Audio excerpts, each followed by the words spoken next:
And welcome back to 90.3 WMSC Upper Montclair, Tuesday Morning Buzz. I'm your host, Kyle Pepitone, co-host Jacob Goetz, Hello. segment host Emily McCormack. Howdy. And we have a special guest here for an interview, Megan Lim, the president of her campus here at Montclair State. Hello. Good morning. Good morning. How are you? I'm good, thank you. How are you? I'm good. We're all awake, I think, right? Yeah. Yes. No, Awesome. we're there. I had coffee. So, to start off, what is her campus and how did you get started there? Her campus is a national online women's magazine. So I'm basically the president of the Her Campus chapter, but most colleges in America have one. So it's basically articles that we post that are written by college women for college women. Oh, okay. Yeah. Cool. And then as for how I got started there, so I had a lot of downtime basically last year because of the pandemic. And I actually heard about it my freshman year. I'm a junior now. From one of my friends. And then, yeah, I decided it was a good time to just get involved with it and start building up my portfolio. That seems like such a cool kind of organization with the way it's like completely managed and all the writers are women. Mm-hmm. Yeah. Yeah, like that's just so cool for the journalism like industry as a whole. What is that kind of what does that like difference mean to you? Well, I think that it's pretty cool because her campus is open not just to journalism majors. It just so happens that a lot of us are journalism majors and communication majors. Yeah, that makes sense. But basically anybody can participate.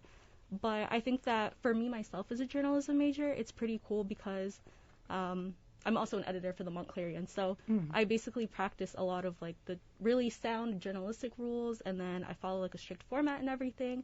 And then her campus is kind of where you kind of get to like ditch those rules and talk about whatever you want to talk about. Right. Almost more blog format, kind of. Yeah. So there's not really any like hard rules to it. So girls can really talk about whatever they want, and then they can format it kind of however they want, which is why I feel like it's pretty cool. It's like a creative outlet for whoever wants to be a part of it. That's really cool. Mm-hmm.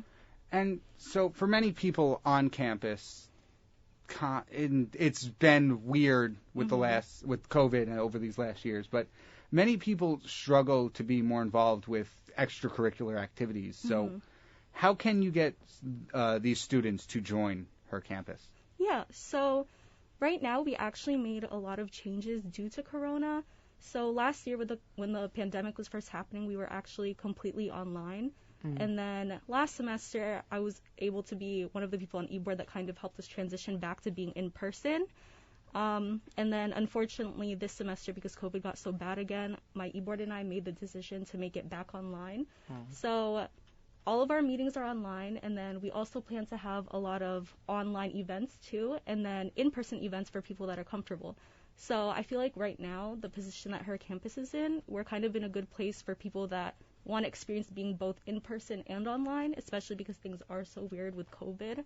So people kind of have that option when it comes to our club. Oh. Yeah, no, I think that's really important, having options for both people. What do those kind of in-person events look like? Yeah, so we don't have any for this month yet just because we just got started, but they're kind of just bonding events basically. So sometimes we'll do like speed dating, but for girls in the club to kind of get to know each other. We have guest speakers, so a lot of the time those will be people that were in the club before and now they're in like good jobs and everything. We'll have like self-care nights, kind of stuff like that. Oh, that's great. Yeah. Nice. Can you tell us what have been some of your proudest moments during your time at her campus and some of your favorite stories that you've written? Yeah. So I don't currently write for her campus anymore just because I'm the president and editor-in-chief now. So I think my favorite part is probably just being able to be the one that gets to read the girls' stories. As a journalism major, I'm always writing, so being able to see other people's perspectives and just hearing them talk about things that are really personal to them, because we cover such a range of topics. Like, yeah, I'm sure with the format, it's very... Yeah, so people can talk about anything from entertainment to fashion to mental health, health and wellness, everything like that. So it's just so cool to be able to get to know so many different voices all the time. So I think that's definitely my favorite part. Oh, yeah, that must be so cool. Yeah. Yeah. And the pandemic obviously has changed a lot of how we function overall, especially one disgusting point or pattern of behavior that we've seen since the start of the pandemic was over 9,000 anti-Asian incidents have occurred. As a proud Filipino and Chinese American, how did you feel during this time? What did you think of like the response to the country and these hate crimes? Yeah, it's so scary. I'm grateful and I'm blessed enough that I didn't personally experience anything directly to me, but of course I'm still impacted because it's happening to people of my race. But yeah, it's so terrifying to see. It's obviously not right at all. Right, I'm really grateful that there is a Stop Asian Hate movement, but kind of like with Black Lives Matter and every other prejudice there is, I feel like it's things that we shouldn't be focusing on just now because things are happening in the moment against us. I feel like it's stuff that should stay relevant all the time. And what are some ways that anyone can continue to support the Stop Asian Hate movement?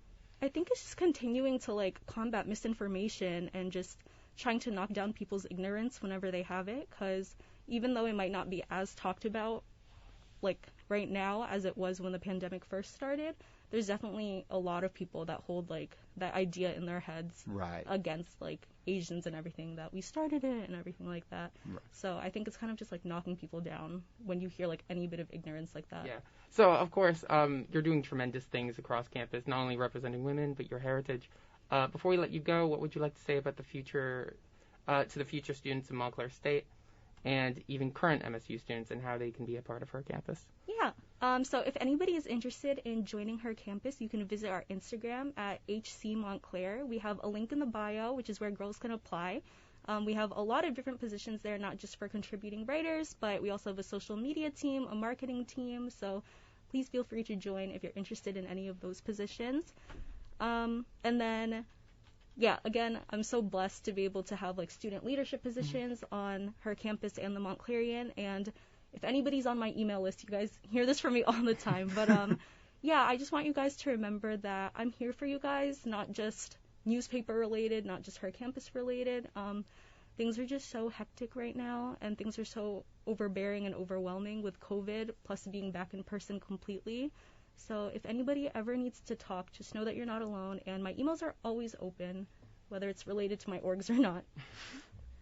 Well, thank you so much for taking the time today to share this with us. And honestly, I wish you the best of luck, getting everything back to normal, because it's crazy up here now. Yeah. The start of this hard semester. to organize anything during this time. Yeah. It's a great thing Thank to do you in this so much time. for giving me the opportunity. I'm used to being the one interviewing people, so it's nice to be on the opposite end. Yeah. Well, thank you so much, Megan, for joining us today. Right now, we're going to take a quick break, and then when we come back, Emily is going to tell us about Tunes on Tuesday and what we can expect from that. So, stay tuned.